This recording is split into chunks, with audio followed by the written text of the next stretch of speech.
Hey folks, welcome back. I'm DaShannon Lovin, your friendly librarian, and I'm back with some book love, so let's chat. Let's pour a glass of this Brown County plum wine that I purchased in Brown County, Indiana, back on the last girls trip, and take some time to clean up in here. I've got a little bit of a mess going since I told you in the last video I was going to do more videos, and that was 3 months ago. It just keeps piling up. There's never a good time, so I'm just going to talk about some books. I have a ton that I've been reading and some really, really good ones that I want to talk to you about.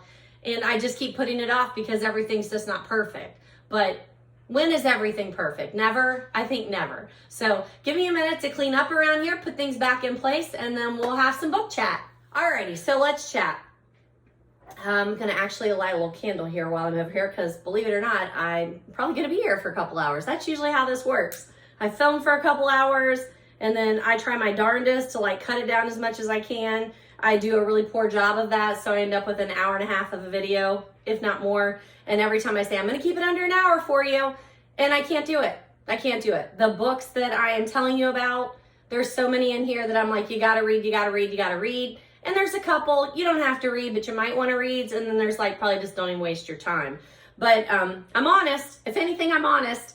So just going to get a little candle going there so that I've got a nice ambiance here. My plum wine is fabulous. Like I said, it is Brown County Wineries plum wine. Super good. I love plum wine. So settling in. All right. So first off,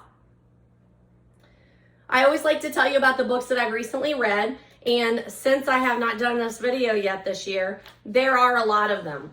And I will try and be somewhat brief, but I will do a terrible job of it, just gonna let you know. I was thinking about maybe counting how many books I was gonna talk to you about, and then I thought that's a really bad idea because it is 5:55 on a Tuesday night. My husband does fish a tournament every once in a while, so he's actually fishing a tournament out on our lake here. So he will be gone for a couple of hours, which will give me time to at least film it. But gosh, I think I would probably scare you off of it at the beginning of the video. I'm like, guess how many books I'm going to talk to you about. But we have started 2022, and I have read some really good ones. And I want to start off with one that I picked up in Brown County, Indiana, back on that girls' trip. Let me rearrange. I actually don't have a copy of a couple of the books that I'm talking to you about also. And the other reason I really need to get this video filmed is because a couple of them, I went and picked them up at the public library and they're actually overdue. What librarian keeps books out of the library overdue? That's pathetic. But I've got to get those books back. So I'm like, I've got to make the videos so I can at least have it here and show you those covers because two of those were two of my just best books this year. And I'm going to keep saying that. And I swear, I'm not lying. I'm not over exaggerating. I have had a really good start to 2022 reading this really great books. I think that's kind of how I'm there's never the perfect time to film a video because I read the book and then I start talking about it with my friends or online or with my students. And then somebody says, well, do you have it? Can I borrow it?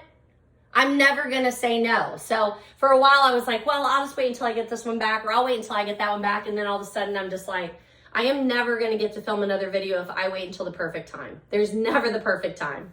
All right, so the first book that I read in 2022 and that I want to talk to you about is called The Haunting Season. I picked it up in Little Nashville. I know that I talked to you about picking it up in my last book haul. I think it was the last book haul, if I'm not mistaken.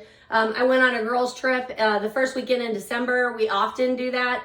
And they had a new bookshop in Little Nashville, Indiana, and adorable bookshop. Naughty Dog bookstore. I'll link it below. And I picked up several books because the owner was fabulous. Her mom was running the store the first day that I went there. Fabulous. Had great conversations. The way that they stocked their store was just perfect. It was lovely. I think it was an old bank vault even. So when you walk in, there was a true crime section that you could walk in through the bank vault and they had those books in there. But displays were great local books. Just it's kind of like a coffee shop for me. When I go to a local coffee shop or an independently owned coffee shop, I should say, I am looking for particular things and it's not just coffee. Obviously the coffee is important, just like the books are important at that bookstore. But quite frankly, I have my little list. Anytime that I'm going to go to an independent bookstore, I've got a list of books that I know that I'm going to want to buy.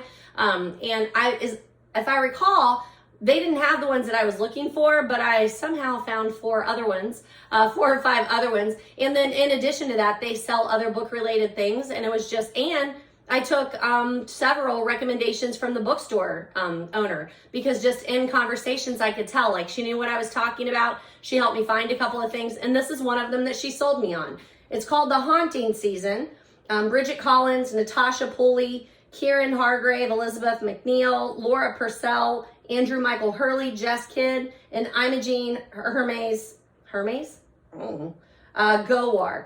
8 ghostly tales for long winter nights. Now, the title, that sort of thing I would pick up on. I love short stories. I had just started reading a little bit about Christmas stories that are ghost stories, that was kind of a thing that they're starting to kind of bring back, those short stories. But I had never heard of any of these authors, so I was like, I don't know. Totally sold me on it. I absolutely loved it. The Long Winter Nights, absolutely, because you can sit down and read one of these short stories just on a winter night by the fire. Super fun. Now, they are haunting in different levels. Some of them were a little scarier, some were a little creepier, but they were all enjoyable. So I would say that the tales are spooky, but they're not really horrific, and they're chilling, but they weren't really scary. Just more haunting. Like that, I think that's a very accurate title. The other interesting thing about this book, and I always appreciate this when it happens too, like when I find a book like this and I go on, I'm looking up reviews, I like to read what other people have to say. I don't necessarily buy into it, like I don't normally just discard a book for it, but this time I did learn an acronym, TERF. I had never heard of that acronym before, but you could tell they were getting slammed a little bit because of that, and one of the authors in the reading community is labeled with that acronym. So I kind of fell down the rabbit hole to try and figure out, like, what is all this about? Should I be concerned? Is this something I should know about? I don't really keep like a list of authors that I don't read because of them not being liked for this, that, and the other. I feel like that's kind of the cancel culture that I don't really pay into. But at the same time, like, I like to be aware, and then sometimes it does make me more likely to read their work or less likely. But I always just feel like that my hair got a weird thing going on here. But I always just like to be aware of whatever that's going to do. But I'll let you look up that acronym if you want to, because that's a little bit more than my little book blog here wants to talk about, getting into a whole new thing.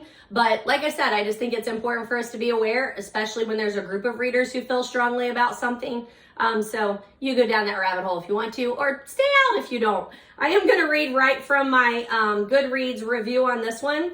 The stories start off with a haunted house. It's for rent. And its unfortunate renter. Then a woman in need who's helped by an unlikely inhabitant of a stay-away house. My favorite is probably The Eel Singers by Natasha Pulley, really just because it really stuck with me and it was very unusual. It was unlike anything else I had read before. And it had the very best line, so I don't want to ruin that for you. I highly recommend that you put this on your list for next holiday season. I am a seasonal reader. I am going to review for you a book today that I read like in February that was a Christmas cozy, but it was just by accident. Like somehow I already had it. I had ordered it on Libby, and when it came in, I just started listening to it without remembering which one it was. And then by the time I realized it was an old Victorian cozy mystery, I was like, I like it. I'm going to continue reading. I'm going to continue listening to it. So put that one on your list. Put that one on your list for next year. You have a list, right? You keep it to be read, especially for like books that are out seasonally. I do. If you need that, let me see if I can find that for you. And again, put that in the notes below, because I have a great printable from Pinterest that's my reading list, and it's January, February, March, April, May. So if it's something that you're trying to read by month, it's a good thing to have. The next book I read is one that I did pick up at the public library so that I could show you the cover. It's this right here. It's Louise Penny's The Madness of Crowds. Here's my little date due slip that is way overdue, and I'm really sorry, Blanchester Public Library. I will bring that back as soon as I talk about it. But I really like Louise Penny for a couple of reasons. I'm pretty sure that my introduction to her was through, if I'm not mistaken, it was through actually watching a TV show on Acorn called not Three Pines. What was it called? Still Life. It was called Still Life, and then I realized that it was based on a book, and I'm like, ooh, I really kind of like this. It's definitely a mystery, not a cozy, but I really kind of like this. So then I felt like I looked her up, and then I realized that it was Louise Penny. There were several people in our book club who had talked about Louise Penny and that they like to read her whole series, but it's a very long series. Does it say this is number 17? in the Chief Inspector Armand Gamache series, so rather long, but I remember watching the show, reading Still Life. I think I listened to it on audio, and I just was like, I really, really like this. And then every once in a while when it comes out, then I try and get one and listen to it. I did All the Devils Are Here from NetGalley. I got it early before it was ever published. I think I did that last summer. I know I talked about it on my YouTube videos, so I'll try and mark which one that's in. But really, really liked that one too. And this blew me away. So I don't know that I've had a chance to talk to you about this. Let's talk a little bit pandemic fiction. Yeah, I don't think I was prepared for it. So I think it was back in December, if I'm not mistaken. I read, I think I had it online, if I'm not mistaken. If the Fates Allow by Rainbow Rowell, and the main character was going to visit her grandpa for the first time for Christmas or Thanksgiving since the pandemic. And I was just like, stop. Like, as much as I love Rainbow Rowell, I don't want to hear about this pandemic. Don't put it in my fiction. Like, I didn't even want it in my real life. I surely don't want to read about it in fiction. But since then, several books I've read, 2 of which I'm reviewing today, talk about the pandemic. And I'll be honest, they do a fabulous job, and it did not bother me one bit that they were talking about the pandemic. So in this one, it's not our pandemic, but it is a pandemic of the same kind. And we need that kind of background because that pandemic has caused people to react in much the same way that they did during the real pandemic, and make some decisions that are horrifying, just horrifying. But you know what? I heard those conversations. I heard them in my real life. I heard them on television, in podcasts, in the news. What were we discussing? How are we going to handle all of these sick people? How are we going to choose where our resources go? That was real life. So Louise Penny deals with that. Now she does wrap it around some other things that are in there. They are all equally disturbing. But you know, it's always hard when you have like a super disturbing book and I'm like, oh my gosh, you have to read this book. You're going to love it. It's just such a good book. Pretty sure it was a 5-star for me. Ooh, I did 4 out of 5. Why did I do 4 out of 5? I loved it. I don't know. Anywho, 4 out of 5, 5 out of 5. I hate ratings anyway. But I loved it. It was so well done. Now, it does help that I love Louise Penny. I love her characters. I find the Chief Inspector Armand Gamache totally likable. We would be friends in real life. I like the whole world that it's set up in, so maybe that's it too. I wasn't at all connected to the Rainbow Rowell character, so maybe that she was younger. I get it. So I'm sure there are some things there. But if you have not tried Louise Penny, the audios are great, but a little word of caution, they're complicated. This is a hefty book, and it's like real mystery, not cozy. It's not light. There are complications. You know, it's not even like an Agatha Christie. Like, there are red herrings, but it just slowly moves along and takes you along that path, and you have to pick everything up. That it's a discussion very different than a cozy or even an Agatha. It's not a whodunit. It's not. So if you're listening on audio, you might not catch everything, but still super enjoyable. I want to say that's how I listened to this one. Does it say? Yeah, that's how I listened to this one. I listened to this on audio, and then I went to the library and picked up the print copy to show you the book. So highly recommend. Number 17 in the series. The other thing I really like about this series is, although like your main characters, like Inspector Chief Gamache, however you say his name, his family, you know them, they're in and out of the stories. There are other characters that come in and out throughout the series too. And then this one just takes like one of those characters and really kind of digs in a little bit more. I love those kinds of series. So the poet that's in the series, the poet Ruth Zardos, new characters like Abigail Robinson. You wonder who's going to be there, who's going to come back, who's going to be in other ones or referenced. But it doesn't hold up. Like, you can read this without having read the whole series, because like I said, I read the first one. I read, I'm pretty sure the other one that I read, All the Devils Are Here, I read in August of 2020. I think that was the last one. And then I read this one. So you don't have to have read the whole series. I think it would be much more enjoyable that way. So I do want to go back and do that. I just haven't yet. It really deals with themes like freedom of speech, choosing who gets the most resources, what is worthy, who is worthy, what makes you a worthy human being for being treated.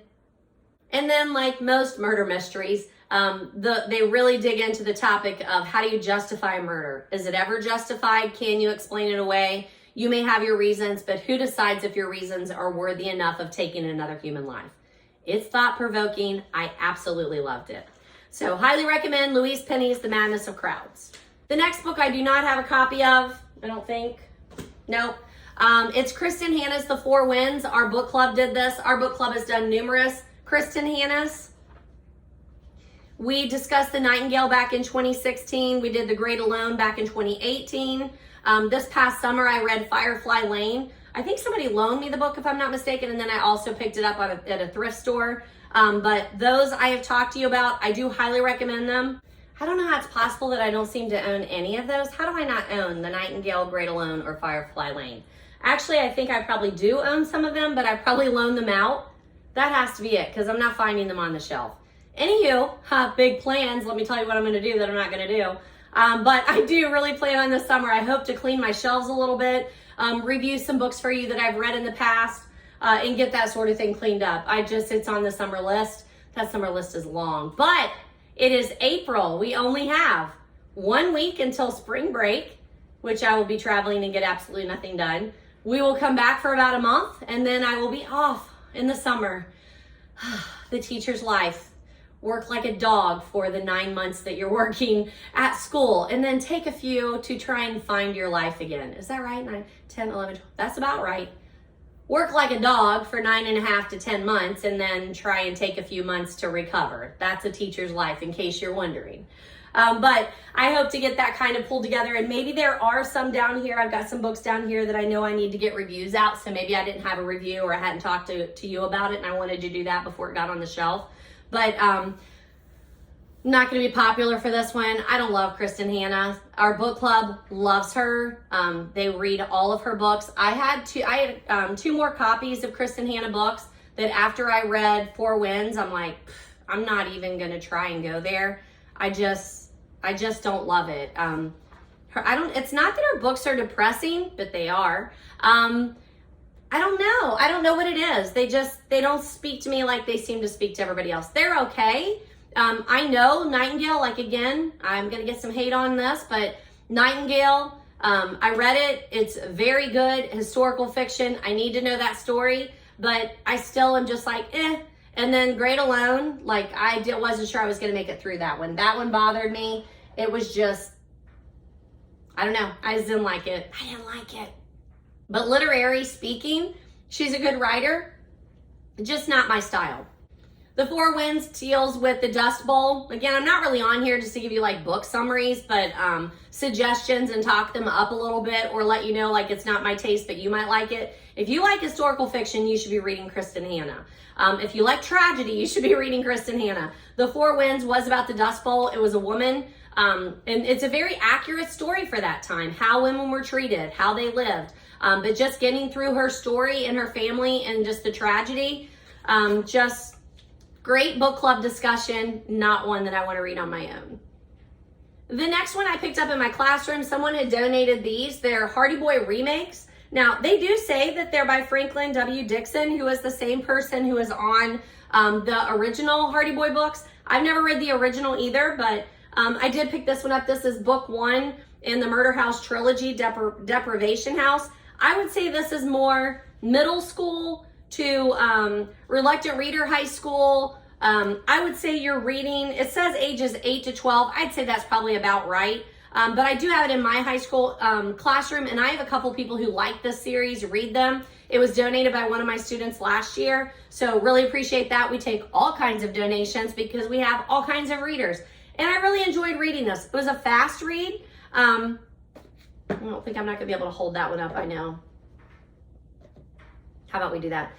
It was a fast read. I think it says there are 22 in the series, and we have pretty much all of them. The student brought in his whole set and was just I've already read them. I'm not going to read them again. Thank you. Donate those to a classroom. If you have those kinds of books, or if your kid has those kinds of books, donate those to a classroom. In this particular one, we have the two main characters, the two brothers, the undercover brothers, Frank and Joe. They go undercover on a teen reality show where someone is in danger, and then it goes downhill from there, of course.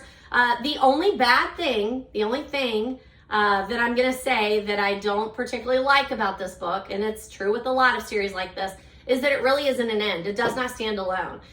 This is the first one in the series. It ends on a cliffhanger. You're expected to pick up the next one. I'm sure that they change cases because some stuff happens in this one to kind of wrap up the case.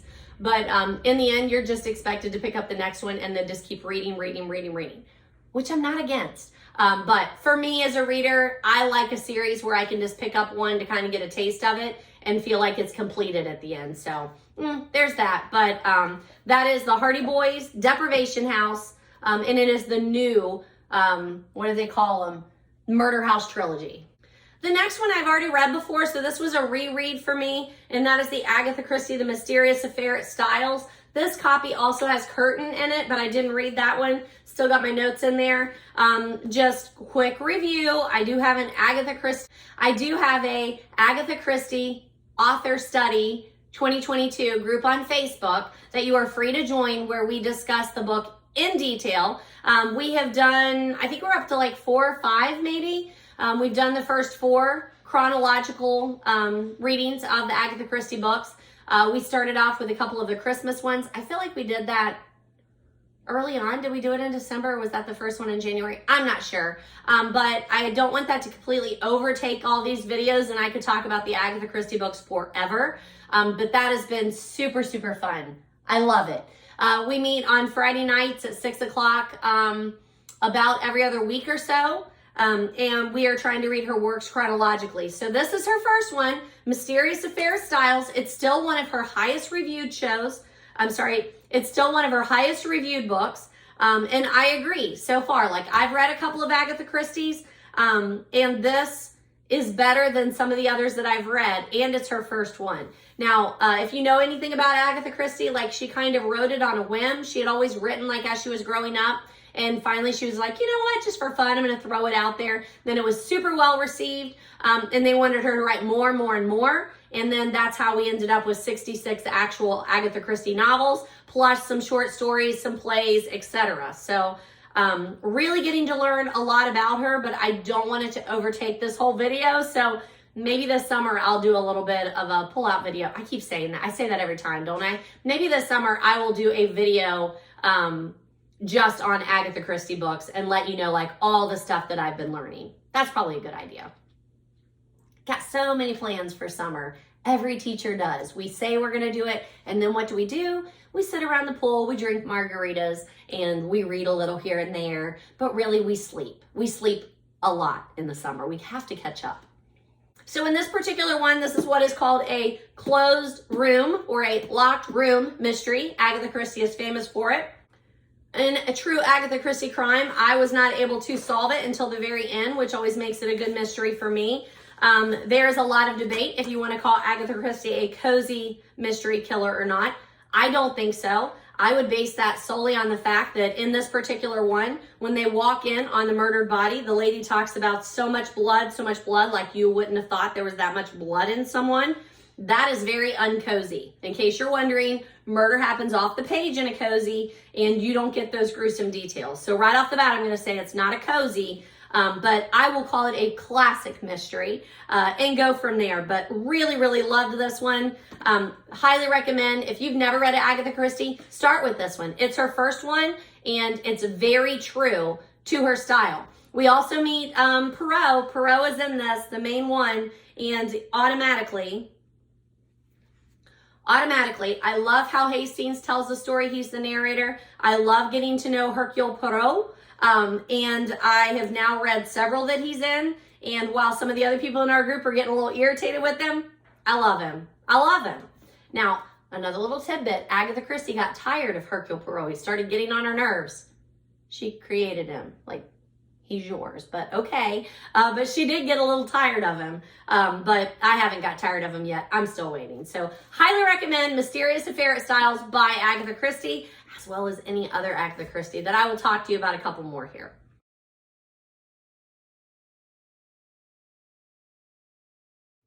All right, next one. This is the other one that I had to borrow from the library. It's called A Fatal Winner. And I read this another one where I was like, I just really, really, really want to have a book to show to you because I loved it. Now, it does say right on the front, Agatha award-winning author. That should have been my first clue.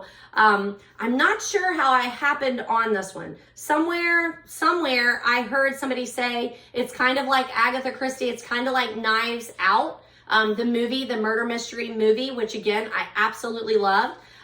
So wherever I saw that, every once in a while, I do the right thing and I write it down or I request the book. And then when it comes in, I am pleasantly surprised at how much I loved it. Please tell me I did 5. Why am I doing 4 out of 5? Why? I love this book. It should be a 5 out of 5. I'm terrible at rating books. This is by G.M. Mulliet. I'm going to say that. It's actually the second one, I think, in a series. Yeah, book 2. It says it right here, Max Tutor book 2. I had to get it through interlibrary loan at my library, so they're really peeved at me for not turning this in on time. I am so sorry. I will do better. I probably won't, but I mean to do better. I love this. Classic mystery. If you remember last year, I talked to you about Anthony Horowitz. I keep looking over there because that's where my books were last year that I had read. Up on the top, it was like that's where my books read during 2021 were, but they're no longer there. So it's not over there. Stop looking. But it feels a lot like Anthony Horowitz, and I want to read more Anthony Horowitz. Actually, I was watching, what was I just watching? I was just watching something the other day. I think it was one of the Agatha Christie movies. Maybe it was the last one that we did, the Man in the Brown Suit. No, that wouldn't be right. What was I watching? Whatever, I was watching something and it had Anthony Horowitz's name on it. I mean, again, fabulous. I don't know how these things get past me though, because this is written for me. Like when I'm like, okay, what kind of book do you like? This is the kind of book I like. It's mystery, it's modern fiction, but it's definitely a very classic kind of mystery. Just so good. Now actually right here on the back it says for Louise Penny fans, so that should have been my second clue. First clue, Agatha award-winning author. Second clue, Louise Penny. If you like her, you're gonna like this. Totally agree, totally agree. However, this has a bit more humor, lightheartedness about it. This is super dark and serious, no humor, none. Like I don't even know if anybody ever cracks a joke. There is some humor in there. God, I don't know, a village mystery? So good, so good. God, look at that cover. That's why I wanted you to see the cover. It's so good. So I am gonna go back. I think the other one is called Wicked Autumn, so that's on my list. I will definitely read more from this author. I really, really liked it. We also, like Mysterious Affair at Styles, we're gonna categorize that as a locked room mystery. This is also a locked room mystery. I think I kind of went on a whim there for a while. It was like, I didn't really realize that was a thing. Then I started reading some of the Agatha stuff and it was like, yeah, she's well known for doing these locked room mysteries. And I'm like, oh wait, oh yeah, I can see that. I can think of a couple of other books that I've read that are very much like locked room mysteries. And this is definitely one of them. It's a cozy little village, not a cozy mystery because again, it's a little more descriptive than that. A little more, I'm not going to say gory, but a little more horrific than a cozy mystery. It's a little more detailed than a cozy mystery would be. And dare I say smarter? God, I know I'm probably going to tick some people off on that too. Cozy mysteries, I can listen to on an audio. I can keep up. I can come in and out and not, lose my place. Whereas with something like this, like you better be paying attention. Like there are a lot of characters. There's a lot going on. It's complicated. There's some seriousness in there. But yeah, I wouldn't call it a cozy. I would call it a very classic whodunit, and I'm here for it.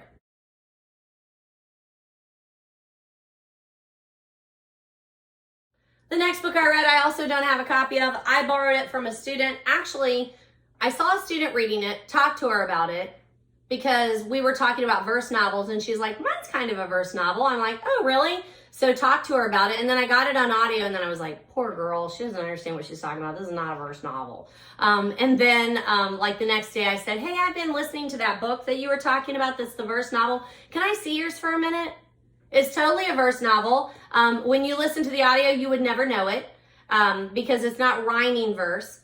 I don't know, you would never know it. So then I decided to borrow hers and read it like it was actually written, like in that verse novel, format. And I'm so glad I did. It was lovely. Okay, if this isn't a 5 out of 5, I've got problems. It's a 5 out of 5. Okay. God, some of these, like, I really loved A Fatal Winter. I really love Maddening of Crowds. I don't know why I didn't put those as 5 out of 5s. I love them. But this one actually does say, I was smart enough to think, yes, this is a 5 out of 5. It is young adult. It's by Betty Colley. It's called 3 Things I Know Are True. It is a verse novel when you're reading it in print, but I'm just telling you, if like me, you do the audio version, you can't tell that it's a verse novel. It is heartbreaking. Heartbreaking. The storyline is that there are 2 boys in a small town. They find a gun in one of the houses. They're messing around. One of them gets shot. He actually shoots himself. It's not the other boy who shoots him, but that doesn't really matter because now his life is ruined too. The sister of the boy who is shot is talking to you about taking care of him. The whole family is taking care of him. He did not die in the accident, and it is horrific. It is heart-wrenching for everyone. So many lives are torn up by this. So good. They don't really get into, I wouldn't say like the, I don't know what, like the discussion of that, like the, I don't know, like the controversy or like the theme of what should we be doing about gun control. It doesn't really do any of that. It really is just focused on this happened. It should never have happened, but it did. And all of these lives are torn up, just torn up. I loved it. It was so good. I need a copy for my classroom. I don't have one yet. I'm on high alert. If you see one on thrift, let me know, because you know how painful it is for me to have to buy new books because we just have so many of them. That being said, we did pay full price for like 3 new books for the classroom not too long ago, just because, God, they just really needed them. That's all there is to say. It kind of feels like a Jandy Nelson novel if you've read some of her books, and I think that, again, that I have a lot of kids who really like those kinds of books. This is her debut novel. So super excited if you can come out with this one. Like, I can't wait to see what you do next. And it's definitely a book about relationships. The relationship between the sister taking care of the brother who had the accident, the sister's relationship with the boy that her brother was with when the accident happened, who is also her neighbor and used to be her really good friend. The relationship with her family that she has is just she and her mom and the caretakers that are coming in, and just her relationship with all of those people. It's really about relationships and compassion. It's a beautiful book. I highly recommend it for anybody. I don't care if you're a young adult or not. The next book that I read was an Agatha Raisin. I don't have a copy of it either. It's number 2 in the series, The Vicious Vet. The first book was Quiche of Death, I think was the name of it. And this is another one that the series is on, I believe, Acorn. And I was watching the series and then realized somewhere along the line it's like based on the books by MC Beaton. I don't know. She's been around a really long time. She's got a gajillion books. So I was like, oh, you know what? I'm going to start listening to the books that these series are based off of because it's happening so much. And I'm really glad. They're pretty short, like 5-6 hours. So they are short. Definitely cozy mysteries. Lots of humor in these. Great main character. We've talked about Agatha Raisin because I've already talked to you about Quiche of Death and The Potted Gardener. I listened to those two. And I listened to Potted Gardener out of order for some reason. I don't really know why. But I really like this one. It's fun. Easy to listen to. James Lacey is in this one. He's retired military, is now trying to write. Agatha is disrupting his, trying to do that, his process. They're in the Cotswolds. It's a little English village. And just, again, super fun, humor. Agatha is very different than the character on the shows, though. So be forewarned. I don't know. She's easier to like in the series, the TV series, than she is in the books, but I still like her because all my cozy characters are weird anyway. It doesn't bother me. But she is being an amateur detective, and The Vicious Vet, She is not making any progress with James, so she decides to date somebody else, the vet in town. Unfortunately, he's a scoundrel, and she gets caught up in a murder investigation. So I do highly recommend that one. I'm going to say probably did like 3 out of 5 on that. Of course, I didn't write it on here because, you know, again, that disorganization thing. The next one I read was The Secret Adversary. This is another Agatha Christie that we discussed in my Agatha Christie Facebook group. And again, message me if you want to join up on that. We usually have about 4 to 6 people in those discussions, and we have a good time. Now, this is an interesting conversation because I did not have a copy of it. I didn't think I needed a copy of all the books as we were reading them. There's 66, right? Novels. So I didn't want to like buy all of those books or be forced to buy them like as we were discussing them. But I quickly found out that I needed to. Like I need to be able to make my notes, you know, mark the vocabulary, page flag things. Like I quickly learned I did need a copy of it. So I bought this one off of Amazon. I want to say like $10 or less, and it's beautiful. Like I love the cover, but it's a self-published book. Like a small press, I don't know, is that not self-published since they didn't write it, but like small press. In the back, it says creativecommons.org licenses.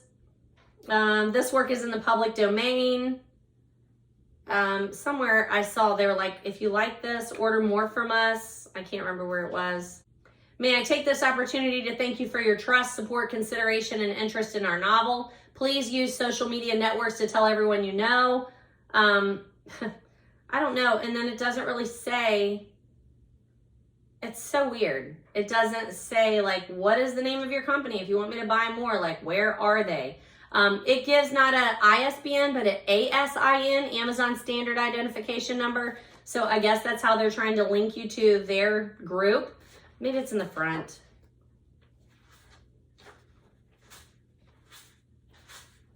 No. So I had no idea what the name of their company is, but you know, it worked well for my purposes. It's not going to line up well with a lot of my other books, but I quickly found out my Agatha books are not going to all look alike. I have a number of paperback copies that I picked up here, there, and everywhere. So they're not going to match. That's okay. But Secret Adversary. So this does not have Hercule Poirot in it. This is a Tommy and Tuppence novel. Those are two of her other characters that she writes about several times. And I didn't love them. I did enjoy the book. On each of the books, I found out very quickly that I was going to read them, listen to them on audio, watch the TV adaptations, watch the movies. I was going to try and seek it out in any way that I could and listen to all those. And I did that. And I am doing that. I do really like that, but this was not one of my favorites. I wasn't crazy about Tommy and Tuppence, but it was, and it's not a whodunit. It's more of a spy thriller. So I think she's trying her hand. She was trying to see like, what is going to work for me? What am I going to want to continue writing? And that's okay. That works for me. Although her dedication kind of made us all wonder, like in the group, we're like, really? We're meeting here to talk about you and this is who you're dedicating it to? To all those who lead monotonous lives in the hope that they may experience at secondhand the delights and dangers of adventure. I don't think I lead a monotonous life, but I am reading your book because I do want to read about adventure, so maybe she's right. But we did take that one kind of a little hard. There are several TV and movie adaptations. There's one on Acorn, PBS does one. You can watch them on YouTube, so you can always check it out there. I also learned the term hanging a lantern in this book, which means when the author knows that she's being super obvious about something, it's hanging a lantern when she has the characters even say, well, now that's just a little too easy, right? Or that's just a little too much coincidence, right? That's called hanging a lantern. You're like putting something up and setting the light on the fact that, okay, even the author knows this is being a little too obvious. So I thought that was interesting. Again, highly recommend any of the Christies, but this was not as good to me, this was not as good for me as the other Hercule Poirots. The next one, I don't have a copy of it, I'm sorry. It's A Good Girl's Guide to Murder. It's another young adult. I borrowed it from one of my students again. It's by Holly Jackson. It's #1 in a series of 2. I do plan on reading the second one. I haven't heard great things about the second one. It's like not as good as the first one, whereas the first one is just such a good ride. My coworker is now reading it, my friend Stephanie, and she's like, have you ever listened to Serial, the podcast Serial? Because this is Serial. And it is. I mean, I think that's what they were going for. That authors, I talked to you about Who Killed Zoe Spanos not too long ago, and I think it was very similar, where the author is trying to capitalize on like what's in current culture right now. What do people want to listen to? We're all listening to podcasts, true killer, true crime podcasts, murder podcasts. And that's A Girl's Guide to Murder. Very same thing. She's writing a story. It's fiction. The girl is doing her senior project, and she's going to do it on murder in her small town, or a missing persons case. I feel like they didn't find the body. I really feel like they didn't find the body. But she's going to do her senior project on that. She starts interviewing people, trying to track things down. And of course, she's now stirring some things up that shouldn't be stirred up. So she's putting her own life in danger. But such a fun ride. I really, really enjoyed it. If you liked One of Us is Lying, it's kind of like that. Who Killed Zoe Spanos, kind of like that. It's a page turner.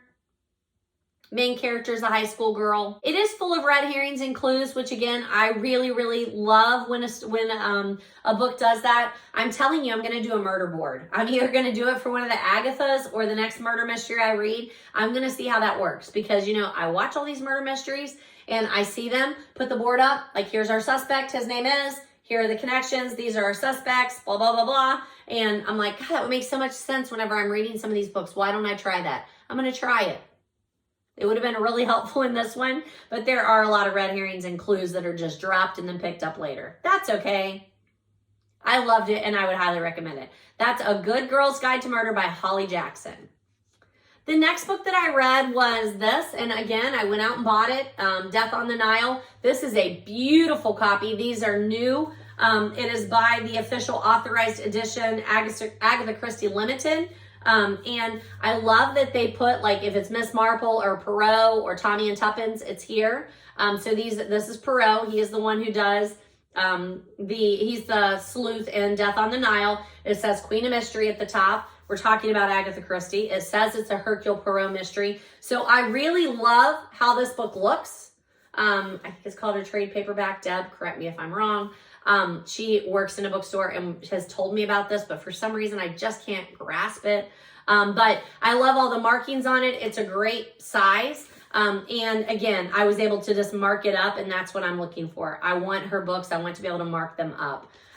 It also has a nice listing of all of the Agatha books and plays and such over here. So that's kind of cool. And also breaks it up into, the standalones, the Hercule Poirot mysteries, Miss Marple mysteries, Tommy and Tuppence mysteries. So those are fun. I'm interested to read the first Miss Marple, because I haven't read any Miss Marples. And I do watch sometimes. I watch the shows, but I haven't really fallen in love with her yet. So I'm interested. That will be coming soon. But Death on the Nile, we decided to get out of order when we were reading the Agatha Christie's and take some time to read that one, because it was hitting the theaters in February. And several of us wanted to go see it in theaters, and we wanted to have read the book before we did that. So did that, and then somehow I came across that the Esquire, Marymount, and Kenwood Theaters, they are like all owned under the same umbrella, and they were doing a question and answer kind of hosted thing by a professor in Cincinnati. And I went and saw the 1978, I think it is, Death on the Nile. And he did like a little discussion beforehand and then a little discussion afterward. And oh my gosh, it was so enjoyable. I loved it. I wasn't able to go to the second movie because something was going on that week. But then the week after that, we went back and watched A Mirror Cracked by Agatha Christie. And I have not read that book, and did the same thing. There were more people there. We had a bigger discussion. Guys, I mean, just thank you for being readers. Thank you for throwing that love out there.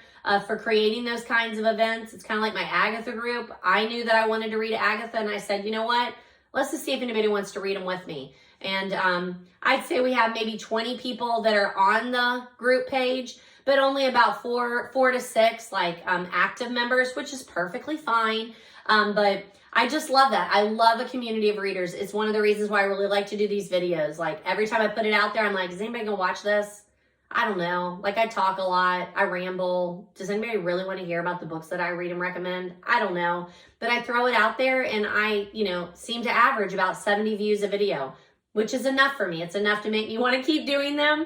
and talk to you about books. And then it always seems to generate conversations around me too, where people are like, hey, I know you mentioned this one. I read that too, or I really like that. Or, you know, just, hey, I caught your last video. I keep it coming, whatever. And it's that kind of conversation that is the book community that I love. I love the community, that it's not, you would think that reading is a solitary experience, but I like book clubs. I like the book groups on Facebook. You know, even just the ones that share like graphics about book love. I just love it. I think we are a strong community and I really appreciate it. So thanks. And I'm really glad that that professor set up that series of movies of the Agatha Christie's. So I highly recommend the movie, the new one, the 2022, and the 1978, and reading the book, the classic book. I recommend all of those in addition to the David Suchet, the TV series that was on there, the TV show. That one is really well too. So I enjoy getting to know Poirot more. I hate that we had to do it out of order because I kind of want to see how he develops overall. But if you're doing that, if you're like reading Death on the Nile and then you go back and you read Mysterious Affair at Styles or any of the others that we have read him in, then I feel like he stays the same. So I'm pretty excited to see how that turns out. Highly recommend Death on the Nile by Agatha Christie. Don't have a copy of the next one. This is another one that I read it, talked it up at school, and one of my students borrowed it. But it is The Anthropocene Reviewed by John Green. Oh, I meant to show you when we talked about Louise Penny. I still have this book. It's called Kingdom of the Blind. I have my Still Life review in there, and I have my All the Devils Are Here review in there. This is number 14. I have not read it. It's on my to-be-read list. And I forgot I was going to show you that. And then I was also going to show you that I have a couple of the copies of the old Hardy Boys. I even have the dust jacket on this one, but it looks like it's about to fall apart, The Secret of Skull Mountain. So I have that series too, where I've picked those up here and there. So I do want to go back and read those, but you can see that's where Franklin Dixon's name's on there. So is that the same guy? I mean, you were writing these books in, ooh, my book is falling apart. That's okay. You wrote this in 1948 and then now you're writing the new ones. I'm going to guess that's a ghostwriter. I'm just going to guess. But I have these, so I do want to read those. I keep saying in the summer. MC Beaton, where we talked about Agatha Raisin. I've already put these on the list. I'm pretty sure I talked to you about these in a recent book haul. I have As the Pig Turns, The Deadly Dance, and Something Borrowed, Something Dead. So those are on my to-be-read book list. And that takes me down to John Green. So the book that I currently read is The Anthropocene Reviewed. It's a book of essays. This is another one that talks about the pandemic. He wrote them during the pandemic. John Green has been very open about his struggles with mental health and anxiety. And the pandemic was not good to him with all of that. He had some other things, other medical issues that came up like during that. So he was writing these essays, making some observations, and that is unfortunate for him. But lucky for us, it made him hyper aware of a lot of the just issues that he wanted to talk about or subjects that he wanted to talk about. The essays are beautiful. They're beautiful. Like, everybody needs to read this book. You're going to want to own a copy because you're going to want to underline his beautiful, beautiful sentences. Anthropocene is defined as the current like geological age that we're going through, and it's the effect that humans are having on the world, which makes it sound like it's going to talk a lot about environmentalism. It talks here and there about it, but it's not. It's just really about the human condition, period.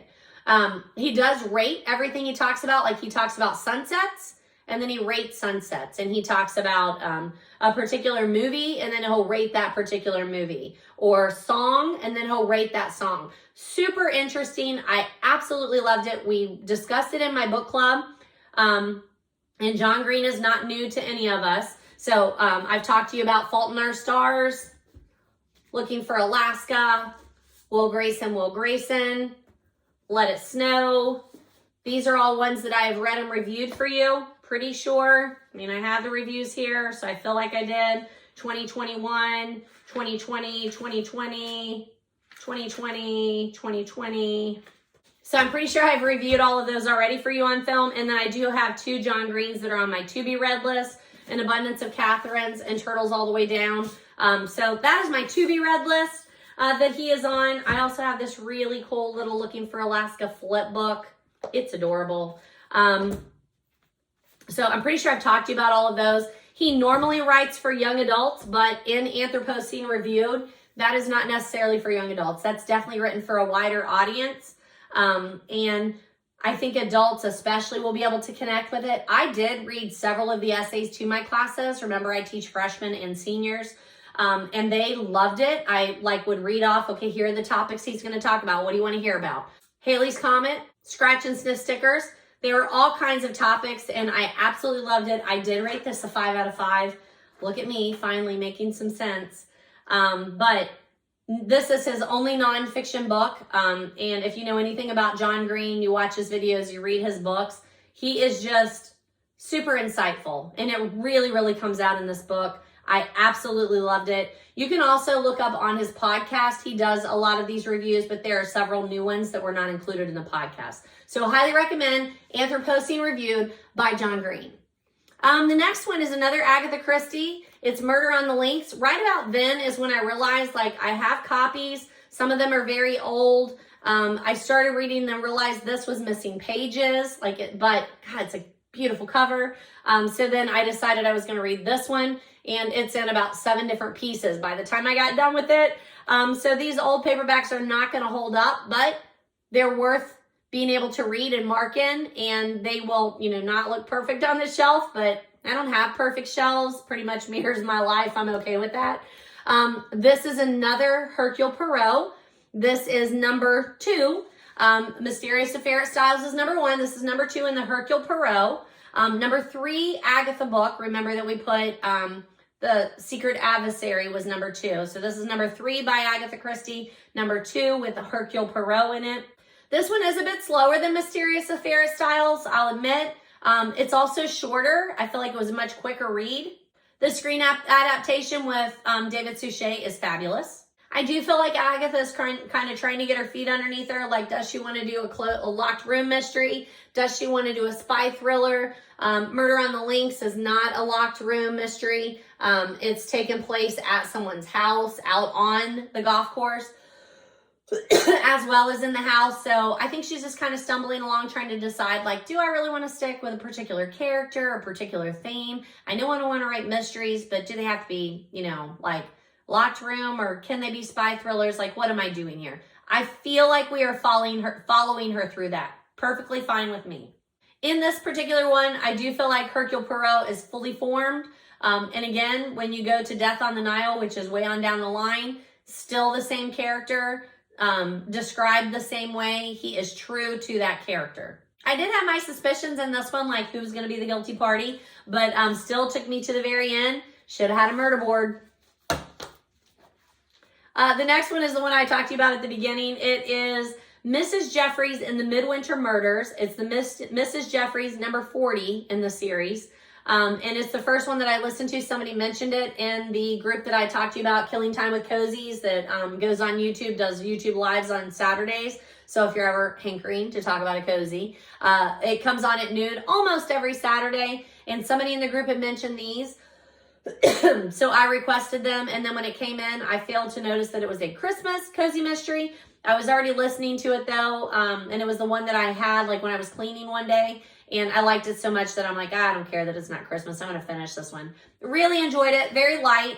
It does call itself a Victorian mystery. Definitely a cozy. Mrs. Jeffries works for Inspector Witherspoon in Victorian times, and he comes home and talks to her about the case. Usually happens in the village, so she also gets side knowledge, and then she and the other workers in his class always seem to have some part in solving the mystery. That's my take on it. I really liked it. A lot of times the person who's narrating the book, reading it the audio book narrator, is a make it or break it, and this one was a make it. It was definitely just I really enjoyed hearing her read the book. I could just have listened on and on and on. So I hope she is the one who does the whole series, because that is another one. I went back and got the first one, but then I had to lay it down because I've got 3 books that right now have to be done. So it's on the back burner, but I will definitely come back to that. That's Mrs. Jeffries in the Mrs. Jeffries and the Midwinter Murders, and I did a 4 out of 5 on that. The next book that I read was Man in the Brown Suit. This is the copy that I actually purchased. I've got a bit of a book haul that I'll try and do quickly, but again, might have to break that into another video for you. But when I was down in Murray, Kentucky, where my son lives, back in February or March, I can't remember which one we went down there. I knew that there was a used bookstore down there called the Book Rack. And the last time that I was in there, they had like paperbacks. Like Book Rack is known for being paperback used books. And the downstairs, that's what it mostly is. But then upstairs, she has hardbacks. And so I just messaged because she was closed when I was there, like at, I can't remember, it was like Sunday and Monday. I think it was a holiday or something. She was closed. So I messaged, asked if she had any Agatha Christie. She did. So then I stopped into town the next time that I was in and went in, spent a couple of hours pulling those books down, and bought a lot of books. And I bought the next several in the Agatha Christie that I didn't have that I knew that we would be reading. And some of them were like this. So she calls these leather editions. They're not really leather, but I guess that's probably what they call them when they're selling them. It doesn't really say. But it's nice. At first I'm like, oh, she had a lot of these, and I didn't purchase a lot of these because they were more like $10, $15. Whereas the other ones that I bought that were just like the little paperbacks were more like right here. This is one. Murder at the Vicarage is $2.50. That's more what I was looking for, right? Because I'm going to mark them up, that sort of thing. But I did buy a couple of them in this kind, in this format. And I was like, I don't know if I'm going to like that. It's kind of stiff. I really liked it. It made it very easy to mark in, take notes. It was a very comfortable, like when I'm reading, it's a very comfortable hold in my hand. And it didn't fall apart like my little Murder on the Links did. So I was really happy with it. I would buy more now that I've had them in my hands. But this is Man in the Brown Suit. This is another one that our Agatha group, the Agathas, said, oh, this is going really slow. Like, what is happening? It is. It's a lot slower. It's not a Hercule Poirot. It is narrated by Anne Bedingfield. She's a young girl who recently was orphaned. A young girl, meaning like 20-something, recently orphaned. So she's ready to go on an adventure and start her life. She's been kind of tied down. Her dad was a geologist or something like that. Not geologist. What did he do? I don't know. Something like that. But when he died, she was kind of set free from that. And she stumbles upon a mystery and definitely goes on an adventure. And that part is really fun. I enjoy the characters. Actually, this is called a Colonel Race mystery. It's the #1 Colonel Race mystery. So we do meet him. But for it to be called a Colonel Race mystery, there sure is not a whole lot about Colonel Race. It really is being narrated by Anne Bedingfield. Actually, it changes narration. Some is by Anne Bedingfield. Some is by Sir Eustace Paget. Is that his name, I think? He does some of the narration. Well, I'm trying to see how it goes, how it does it. Yeah, Anne's narration resumed, and then it will tell you whenever it is Sir Eustace talking. I'm looking. Extracts from the diary of Sir Eustace Pedlar, MP. So they both are narrating it. I did like it. I still highly recommend it. I still like Hercule Poirot more. I miss him because this is just not as fast moving. And again, Agatha's trying to figure out what she wants to write. This is more a spy thriller, action.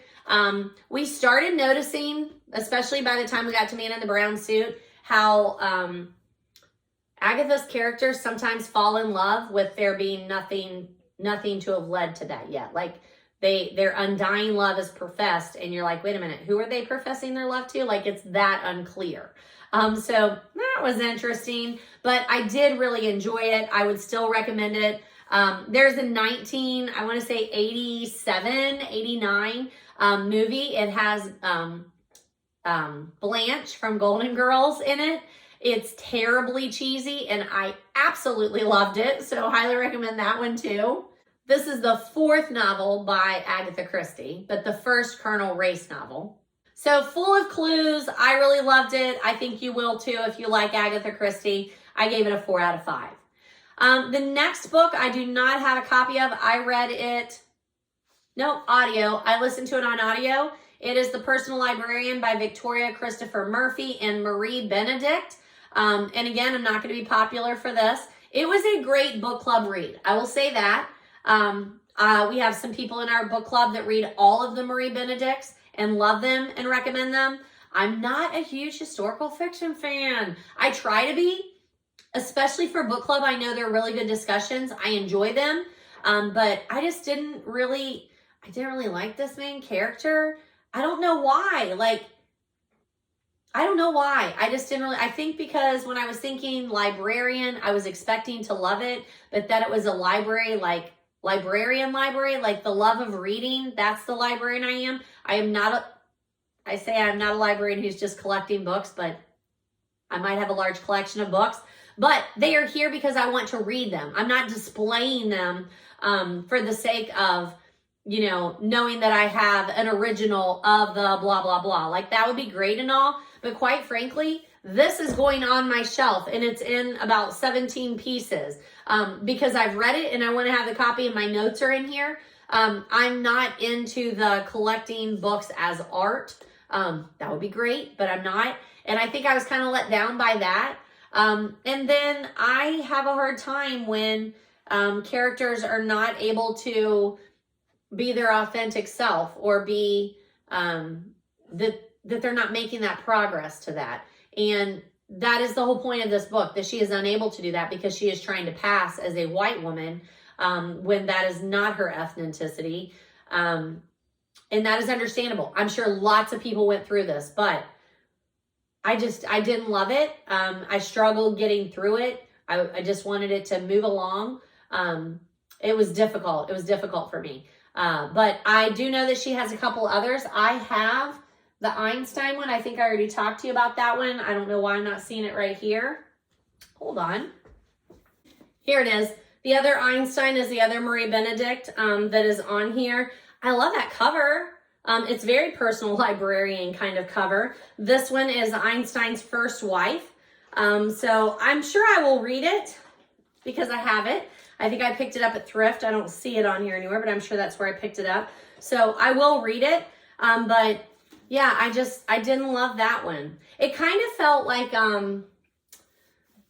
is it called Saving Frank, where we read about Frank Lloyd Wright, and it was just harder to connect with the character. I felt like it was kind of like that for me. So this is on my to be read list, but yeah, just didn't love it. I think I did three out of 5, but I will say that if you're in a book club and you're looking for a book that gives you lots of discussion, we have one of our best discussions discussing that book. And then at the same time, we were discussing The Vanishing Half by Britt Bennett, which I did not get to. And I'm reading a lot, so I don't know why I didn't actually get to this one. I borrowed it from my friend like last summer and still haven't read it, but I'm going to read this one. She said it was a wonderful one, and I'm sure it is. So I will be reading that one too.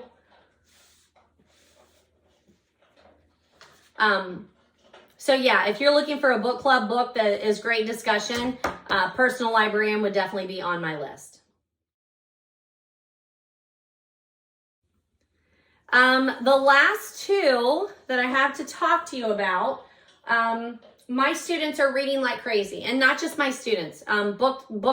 TikTok Book Talk, the last year or so has really been talking about Colleen Hoover. I actually loaned out the first one I'm talking to you about, It Ends With Us. So I read It Ends With Us, and then I read Verity within a week. They are super fast reads.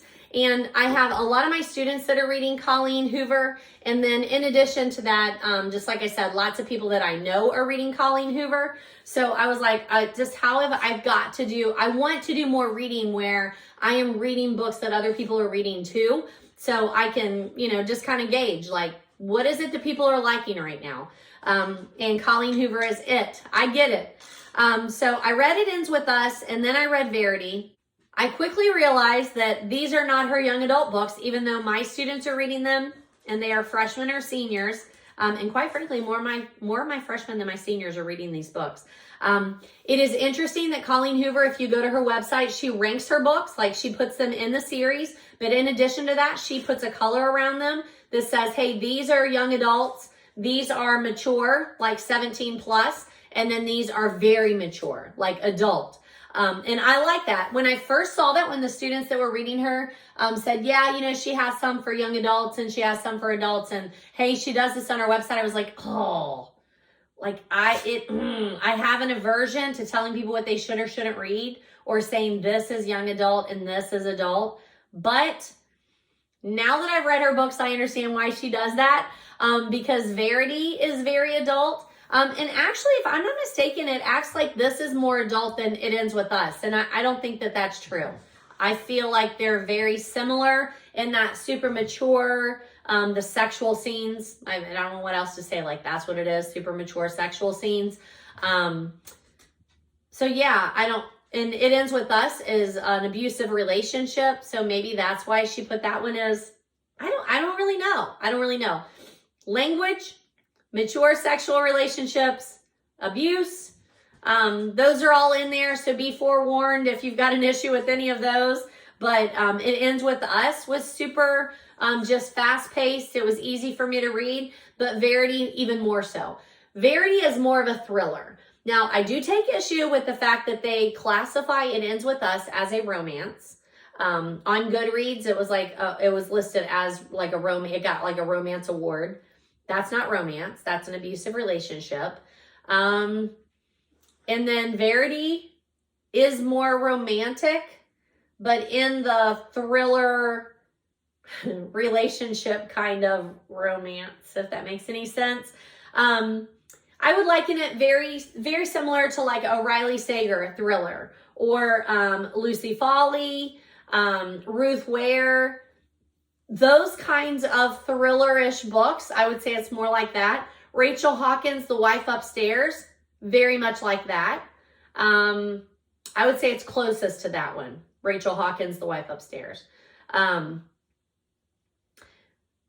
What she really does is gives you great endings too. So like It Ends With Us, like I was reading it and I'm like, I like it. But I've already read Beautiful Disaster and After and 50 Shades of Grey. So this is nothing new, but it's good. But then how she works the ending of It Ends With Us, I thought was really crafty. I enjoyed it. I don't agree with how she handled things necessarily, but they weren't deal breakers for me, so that's good. And then same thing in Verity. Like, you're headed somewhere, you think you know where you're headed, and then, whoa, wait a minute, what just happened? Then, whoa, wait a minute, what just happened? And you don't even know where you landed. Like, it is left open to interpretation. So I like that. I think that is the mark of a good thriller.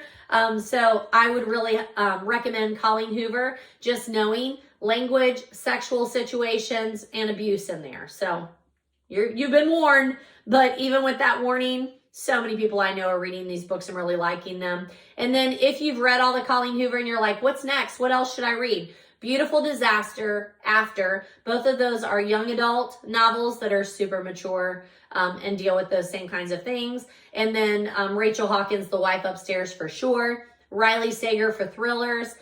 Ruth Ware for thrillers. And Lucy Foley for thrillers. So if you need other ones that are like that, those are the people you need to go to. So that is It Ends With Us. Anything else I want to say about that one? No, it's a great read. Highly recommend. And then Verity. I think these books are also for people who are, you don't have a lot of time to read, so you need something that's like going to grab you and make you want to hide out in the bathroom and read. Verity will do that for you. And I think that, again, is another reason why her books are so popular, because I don't want to put it down. When I have 5 extra minutes, I want to be reading it. So if you're in a reading slump, or you're just like, I'm just, moving through this one novel, but it's just going so slowly, this will not go slowly. You need to find out. You need to find out what is happening. It goes back and forth from the girl who is that is narrating, Lovin. It goes back and forth between her voice and Verity, the other person in the book. And just, you want to get back and see, what did Verity say? What did Verity say? What did Verity say? Super good, very fast page turning, highly recommend. So that wasn't too terrible, right? How many did I do here? 1, 2, 3, 4, 5, 6, 7, 8, 9, 10, 11, 12, 13, 14, 15, 16, 17, 18. 19. So we have 19 books so far in 2022 and some really, really good ones. So those are the ones that I have read and would recommend so far. Let me see. How long have we been taping? An hour and 24 minutes. That's not terrible. So those are the ones that I've read so far. Like I said, definitely have some on my to be read list. So that is the stack here. So there they are. The books that I've read and recommend for 2022 so far, January, February, March. We just started April. These are some other books by the same authors. I'm not really sure how much gets into the screen there, so lift those up a little bit. Some other John Greens that I've already recommended to you before, and then some other books by those authors, and The Vanishing Half that's been on my to-be-read list. Those are on my to-be-read list, so we're going to put those here. So next, I'd like to tell you about a couple books that I am currently reading, and then some other things that I want to throw in there, and then I will try and edit this down to under an hour. So at last book club, one of the ladies there often brings books to share. And I know I've already talked to you about this one, but this is Louise Penny's book that she did with Hillary Rodham Clinton, State of Terror. And so I borrowed this. I need to stop borrowing books. I need to read all of the books that I borrowed and give them back. I am fully aware of that. Definitely an issue that I have. I'm working through it. If that's the worst issue I have, I feel like I'm doing okay. But yes, I need to read all of my borrowed books and give them back. Whole other video in the summer, on the summer list. But I really want to read this one. So I borrowed this one from her. Again, Louise Penny and Hillary Rodham Clinton. I know I've already talked to you about that one, but that's on my very short to-be-read list. I am currently reading Lore by Alexandria Bracken. I borrowed this from one of my students, and I am loving it. I just started it yesterday. It's definitely a YA fantasy. So well done though. You know, the kicker is I rarely ever just pick up a fantasy because I want to read it, but then it's like when I do read them, I love them. So I don't know why I don't do that more often. But I am loving this book. So that is on my currently reading list. I'm pretty sure I've already talked to you about this. This is what I'm reading in conjunction with the Agatha Christie group. It's the Agatha Christie Companion, the complete guide to Agatha Christie's life and work. So every time we do a book, I go to that section and read the commentary on it. So I'm really enjoying that. Have I already shown this one to you? I can't remember if I have or not, but this is a Blockbuster. Are there even any Blockbusters still open? But all-time favorite movies and music. So John and I like to sit down at the end of the day, watch a movie, watch a show. I would prefer watching shows. He would prefer watching movies. But we're kind of looking through this list to see ones that we've watched before, or maybe just ones that we've heard of and we've never watched. And we're seeing like what platform those are on. So working my way through that one. Keeping track of my book club things through my book club journal that I'm pretty sure I've already talked to you about. I'm not doing great on my Kindle. Here lately, I've just not been reading as much on that. And I don't know why, but definitely taking that with me on spring break. So that'll be an easy one. In that book haul, when I went to the book rack down in Murray, Kentucky, these are the Agathas that I purchased. So here's book haul purchase. I know I'm not near as segmented or organized in this one, but that's okay. I want to be able to cut that out if I'm getting too long. But picked up this one, Murder at the Vicarage, Death in the Air, Agatha Christie, and you can see I love that on the front. You've got Hercule Poirot, the big four. This one is the ABC Murders. And then I bought two more of the leather edition ones. I bought The Secret of Chimneys and The Seven Dials Mystery. So picked up all of those Agathas, and I haven't peeled off the stickers on these. So this one was $14, this one was $10, $4, $4, $2.50, and $2.50. So a little all over the place, or $2. Nope, $2.50. So a little all over the place on prices on those, and I'm okay with that. Like again, this will get me through the next several discussions, and then I'll look and see again. And every time I go to the thrift store, every time I go to Half Price Books, I'll look and see. I've got my little list. I printed it out. These are the ones I have. These are the ones that I need. So putting those in the book haul. Currently reading Agatha Christie Poirot Investigates. So there's my cover. I am really loving on these covers that some of them will, like this was 60 cents. The two that I already put up, those two Agathas, hold on. This one says $1.50 and this one says 45 cents. So, I mean, 45 cents, really? I love it. So currently reading Poirot Investigates. So this is our third Poirot in chronological order, fourth because we already went to Death on the Nile and came back. But this is short stories, and I'm on the third short story. I like it. It's just rather choppy. I'm pretty sure I also told you I was already reading Women of the Word, and I'm on the 4th or 5th chapter on that one. I'm just reading it a little bit at a time because it is a devotional. Making sure that I have shown you this. This is my book tracker that I'm using this year. It's called A Novel Companion. This one says Volume 2. I mean, I did that a little too fast. I want you to be able to see all those pencil drawings. It is published by Little Inklings Design. I'll try and link them below. I follow them on Instagram. I feel like I bought it on Etsy, but it might have been a link through their stuff. But I'm liking it. It's working for me. I'm able to track my goals for the year, like my reading goals for the year. Reading all borrowed books is on there. There are some bookshelves that you can keep your books that you've been reading on there. A list of my books to read, like serious about series, tracking. There's an A to Z challenge. So each time I finish a book, I put it on that list. I'm trying to do a better job of like, these are the books that I'm reading. My goal is always to read an hour a day or 100 pages. So just the other day, I sat down to see where I was on doing that for 2020, and I am way far behind. And I'm telling you, I am always reading a book, listening to a book, watching a movie that's a book turned into a movie. And I still am really far behind. So I might have to adjust that a little bit. But right now, I feel like I'm still heading in that direction. I like that there's a little wrap up section at the end of the month, like how many books, what format were they in. So I have February, and I just finished the March one. And according to the March one, I should have read 9,000 pages if I've been reading 100 pages a day. And I'm at 5,440. So a little over halfway. So a little bit short there. We'll see what April brings. But I can't imagine that I could read any more than I'm reading right now. I feel like I'm doing a pretty good job. I'm also reading Paige Shelton's Hellavicta in back. I'm going to say it like that. It's a font. But again, Cozy Mystery, the Killing Time with Cozy's group that I meet with there on Saturdays whenever we get a chance around noonish, usually on YouTube Lives. They read that as a group a couple of meetings back, and I just never got to it. So I'm reading that now. I'm listening to it on audio, easy to do with Cozy's. I'm almost finished. I really like that.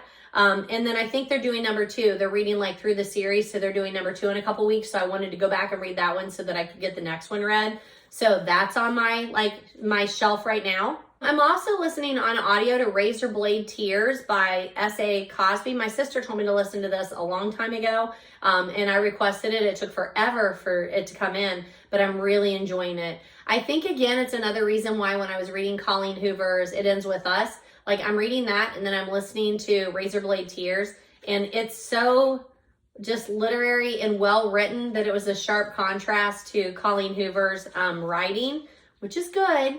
But surely for just entertainment, whereas I think Razor Blade Tears is a bit more literary, which is what I lean toward. Some other books that I picked up in that book rack of Murray, Kentucky book haul. I got a copy of Blended by Sharon Draper for my classroom. I also got a copy of Bleachers for my classroom by John Grisham. I got a copy of The Fifth Wave for me for at home here. I didn't have a copy of that. I got 3 Book of the Month. You know how much I love these, how pretty they are. I got One Day in December by Josie Silver, Still Lives by Maria Hummel, not the Still Lives by Louise Penny, and How Not to Die Alone by Richard Roper. So all of those will be added to my Book of the Month shelf up there that I'll have to do some rearranging for. I also picked up this Donna Andrews Toucan Keep a Secret, a Meg Langslow mystery. I listened to my first Meg Langslow cozy mystery back in December on audio, and it was one that I tried. I just gave it up, and then I tried again. And then for some reason, one day I was coming in, I was working in the shelves, and I had a copy, and I on audio checked out on Libby, and I played it, and I loved it. I mean, loved it. So looking forward to this one. Got another Donna Andrews, Lark the Herald Angel Sings, so that'll go on my December list. I got a copy of The Last Lecture for School. and a copy of the 4 Agreements for school. So I think that rounds out my book haul from the book rack. All of these plus the Agatha ones was just a super good day of finding some really good deals, and happy to support a local bookseller. So $3, $4. These don't have prices on them, so I think they were $5 if I'm not mistaken. I'm pretty sure all the hardbacks were about $5 upstairs. I feel like that's right. Bleachers. Oh, I got that at Goodwill, sorry. And I got that one at Goodwill. So those were 99 cents. The other Kristen Hannas that I have are True Colors and Winter Gardens. I own those, but I took them to the last book club because I said, hey, I'm not really a Kristen Hanna fan. If there's somebody here who wants to read them, you can take them and read them. I don't know that I'll get those back. I don't really care if I do or not, but I have told you about those before, so just wanted to mention that. Just let it be known, I am sure from every video from here on out, and probably every video I've made so far, I talked about Agatha Christie too, but surely from here on out, I will probably talk about Agatha Christie, but I will try not to let it overtake my entire book channel. And might I say what a good guy John is for going to Marymount theaters on a school night. Like, we get up at 5, I get up at 5, he gets up at 6 during the school week. So to drive about an hour away to Marymount, go out to eat, go to the movies, and not get home until after 11 on a school night, it's a big ask. And he didn't even hesitate. He was like, hey, whatever you want to do, let's go, let's do it. So really appreciate it. And even after we went to the first one and he was like, yeah, that was fun, that was good. He was like, I didn't really have anything to do with the discussion, but I could tell you were enjoying it. I just really appreciate that he is very supportive of my book endeavors. I know on my social media, I have recently shared that they're putting out a new Agatha Christie series or movie called Why Didn't They Ask Evans? It's with Hugh Laurie in it, so that's super exciting. I know I shared that article too, so I'll try and link that below. In my classes, I don't know that I've mentioned, I feel like I showed you the book somewhere, but Hans Christian Andersen, the children's classics, Hans Christian Andersen's fairy tales, The Ugly Duckling, and we read Black Beauty, one of the excerpts on that. Did I show you that book? I don't know if I showed you these or not, so I'm going to show them to you now. So I have the children's classics. This is the one that I read out of my class. This is the one that I read out of to my class for The Ugly Duckling and Black Beauty. And so these are really cool. You can tell I've had this forever. My book's kind of falling apart, but I'm happy to have it. I would like to read the other one, so that's going on my to-be read list. And then I have this series that I've picked up somewhere. Some of the books I've just had, I've always been a reader. I've always picked up books wherever I could find them. But I have this set that's really cool too. So like on this side, it's the Jungle Book, and then you flip it over and it's the Wizard of Oz. So I'm sure they're like abbreviated. It doesn't say, but I have that set. This says Five Little Peppers and Alice in Wonderland. I don't know if I've talked about Alice in Wonderland, but we read it with a classic book group, and I didn't like it at all. Pinocchio and King Arthur, The Call of the Wild, and Black Beauty. So I know I was telling you I read the excerpt from Black Beauty, so I would like to go read the whole thing. And then Grimm's Fairy Tales and Andersen's Fairy Tales. So love that series too, and just wanted to point that one out to you. I also, out of another book, read the Aesop's Fables. Was that the other side here? No, that's Grimm's. So Aesop's Fables, I read Androcles and the Lion to them. And then I book talked this little pamphlet. I'm not really sure where I picked this up, but it's an excerpt from a book called Men of Metal Eyewitness Accounts of Humanoid Robots by Rowell and Samuel. So that's out of my classroom, and it's on my reading list, like that I had read it. So I just wanted to show that one to you real quick. Eyewitness Accounts of Humanoid Robots. It reads as if it's an actual account of that, just saying. But it was fun. It also has illustrations, which makes it feel more real if it's not. But it's one that I leave in the classroom. So I'm like, hey, if you forgot your book today and you're just looking for something to read, this is a good one to pick up and read. So throwing that one out there. In class, we also read Robert Frost, The Road Not Taken, and Edgar Allan Poe, A Valentine, Annabelle Lee, and The Raven. We spent quite a bit studying those, so I want to throw those out there to you. I know here recently I shared that the New York Public Library, they do like their top 10 checkouts at the end of the year. And I shared that, and that Bennett, The Vanishing Half, the one that I talked to you about that's on my reading list over here, that's on there. So is the Midnight Library that I've talked to you about, the guest list I've talked to you about, Silent Patient I've talked to you about. I tried reading Invisible Life, the V.C. Schwab one, and I couldn't get through it. I need to go back to it though, because I have a student reading it right now, and she's like, I love it. I need to read it again. Read Such a Fun Age is on there. I tried that one and gave it up, but my friend Stephanie read it and said she highly recommends it. Mexican Gothic, love it. Where the Crawdads Sing, loved it. And the trailer has been released. That's going to be in theaters. Hannah's Four Winds is on there, and A Promised Land. So those were their top 10 checkouts, and most of those I've talked to you about. So we are in the know. I also picked up a copy of Shutter Island when I was down there at when I was at the Book Rack in Murray, because our student book club is reading this one and I haven't started it yet. It's Dennis Lehane, $7.50 for that paperback. But that is on my short stack. I need to start reading that because a lot of them have already started reading it. And I picked up a copy of A Court of Thorn and Roses, because this is also being made into a movie this year, and it's Sarah J. Maas. Everybody has read it except for me. I apologize. I'm late to the game.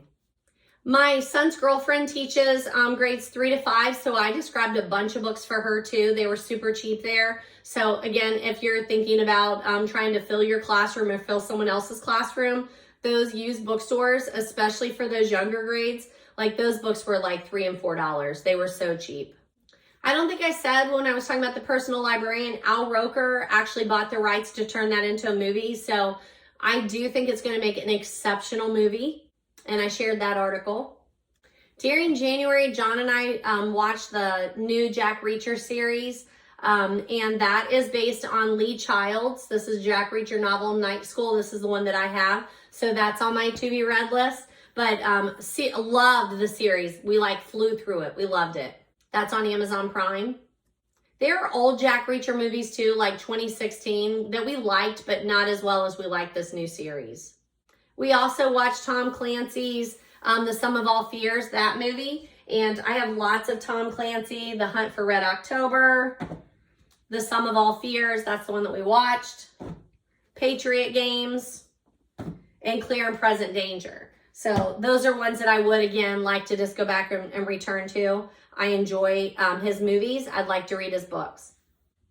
We just finished watching all of the seasons of Bosch. We loved it. It's on Amazon Prime also. And I have other Michael Connelly books. I have The Poet that has Bosch in it. Echo Park, also with Bosch. And A Darkness More Than Night, also with Bosch. So I want to read one of those. I really would like to read more books. Like, we watch the shows and I like them, so I want to go back and read the books, see if they hold true, if I like the books as much as watching the shows. On Acorn, I watch Rebus, and that is based on Ian Rankin books, but I don't have any of those. And then Wallander, which I also love that series. That is also based on a book series that I would like to look up. My next book club read is Matthew McConaughey's Green Lights. I have that book. I've already shown it to you. All right, that's going to do it for now. I am get the old spectacles on. I'm right at 2 hours, so I'm going to cut that down for you as much as I possibly can. It's going to be over an hour. I don't even care anymore. If you love it, watch it. If not, watch as much as you want to, or just listen. You don't even have to watch. I have not made any progress at all on turning them into podcasts. Put that on the summer list. That summer list just keeps growing. But lots of book recommendations for you. Let me know if you need recommendations for a particular kind of book. Hit the subscribe and like button so that I know that you're following along. Comment, email, message me. Just talk to me. Let me know. Tell me what books you're reading, you've read, you would like to read, what books you're looking for. Keep in touch, folks. Enjoy. Come back and visit me in my library anytime.